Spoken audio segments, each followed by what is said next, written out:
அனைவருக்கும் வணக்கம். நாம இப்ப பாண்டியன் ஸ்டோர்ஸ் சீரியல்ல என்னெல்லாம் சுவாரஸ்யமான விஷயங்கள் நடக்குதுன்னு பார்க்கலாம் வாங்க. நம்ம கதிர் வீட்டில் இருக்கிற எல்லாருக்கும் ஸ்வீட் வாங்கிட்டு வந்து கொடுக்குறாங்க. முதல்ல நம்ம பாண்டியனுக்கு தான் கொடுக்குறாங்க. அப்பா நீங்கள் ஸ்வீட் எடுத்துக்கோங்க அப்படின்னு சொல்லிட்டு உடனே பாண்டியன் வந்து என்னடா இதுக்கு எங்கே போயிருந்த அப்படின்னு சொல்லி கேட்குறாங்க. இல்லைப்பா ட்ராவல்ஸ் வைக்கிறதுக்கு இடம் வந்து அண்ணன் பார்த்து சொன்னப்பல அந்த இடத்த பார்த்துட்டு வந்துட்டேன் அப்படின்னு சொல்கிறாங்க. உடனே பாண்டியன் வந்து அடுத்து என்ன பண்ண போகிற, எந்த கார் வாங்க போகிற, அந்த இடம் உனக்கு ஓகேவா, இந்த பிஸ்னஸ் எல்லாமே கொஞ்சம் நல்லா பார்த்து அனுபவத்தோடு பண்ணு அப்படிங்கிற மாதிரி நிறைய அட்வைஸ்லாம் பண்ணுறாரு.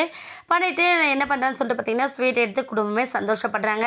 இப்படி சந்தோஷப்பட்டு முடிச்சுட்டு என்ன பண்ணுறாங்கன்னா அரசியை கூப்பிட்றாங்க. எப்பா நீ காலேஜ் ரெடி ஆகிட்டியா அப்படின்னு சொல்லி கேட்க அரசி வந்து கொஞ்சம் எமோஷ்னலாக ஃபீல் பண்ணிடுறாங்க. அப்பா இந்த உலகத்திலே பெஸ்ட் அப்பா அப்படின்னா நீங்களாக தான் இருப்பீங்க.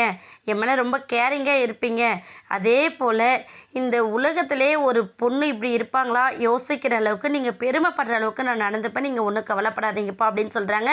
உடனே பாண்டியன் வந்து இதை விட ஒரு அப்பனுக்கு வேறு என்னப்பா வேணும், எனக்கு ரொம்ப சந்தோஷமாக இருக்குது, வா காலேஜுக்கு போகலாம் அப்படின்னு சொல்லிட்டு நம்ம அரசியை கூட்டிகிட்டு கிளம்புறாங்க. கூப்பிட்டு கிளம்பும் போது நம்ம கதிர் ஒரு பக்கம் நான் கார் எடுத்துகிட்டு வந்திருக்கேன் வாங்க போகலாம் அப்படின்னு சொல்லிட்டு நம்ம பாண்டியன் அப்புறம் மயில் 3 பேருமா சேர்ந்து நம்ம அரசியோட காலேஜ் கிளம்புறாங்க. வெளியே வாசலில் வந்து நிற்கிற அந்த நேரத்தில் நம்ம அரசியோட பாட்டி வந்து வெளியே நிற்கிறாங்க. பார்த்துட்டு சிரிக்கிறாங்க. இவங்கள பார்த்துட்டு இருக்கிற நம்ம பாண்டியன் என்ன பண்ணனா சரி இவங்க பேசுகிறாங்க நாம ஏன் டிஸ்டர்பன்ஸாக இருக்கணும் அப்படிங்கிற மாதிரி காருக்குள்ளே போய் உட்காராங்க.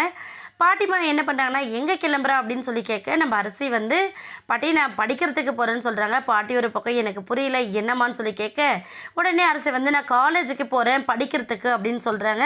இவங்க இப்படி பேசிகிட்டே இருக்கிறத பார்த்து நம்ம பாண்டியன் ஒரு பக்கம் சந்தோஷப்பட்டாலும் இன்னொரு பக்கம் கதிர் சொல்லவே தேவையில்லை. பாட்டி இப்படி பேசுகிறாங்களே அப்படின்னு நினச்சி கதிருமே சந்தோஷப்படுறாரு.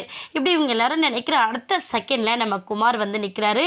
குமாரை பார்த்ததுமே ஒரு நிமிஷம் அப்படியே எல்லாருமே ஷாக் ஆயிடுறாங்க. நம்ம அரசியோட பார்வையும் அப்படியே குமார் பக்கம் போக இதை பார்க்குற பாட்டி வந்து ஐயோ இவன் ஏன் இந்த நேரத்தில் வந்தான் அப்படிங்கிற மாதிரி பாட்டி யோசிக்கிறாங்க. உடனே மயில் வந்து சரி அரசி நம்ம இதுக்கப்புறம் வெளியே நிற்க வேண்டாம் வா நம்ம போகலாம் அப்படின்னு சொல்லிட்டு காரில் ஏறி நம்ம அரசி எல்லோரும் காலேஜ் போயிடுறாங்க. குமார் வந்து அரசி போகிறத ஒரு ஏக்கத்தோடு பார்க்குறாரு. அரசி நம்மளை மன்னிச்சு ஏற்றுப்பலாம், அரசிக்கு நம்ம பண்ண கொடூரத்துலேருந்து மீட்டு கொண்டு வரணும் அப்படிங்கிற மாதிரி நம்ம குமார் வந்து யோசிக்கிறாரு. குமாரோட எண்ணங்கள் வந்து செயல்படுமா இல்லையான்னு வெயிட் பண்ணி பார்க்கலாம்.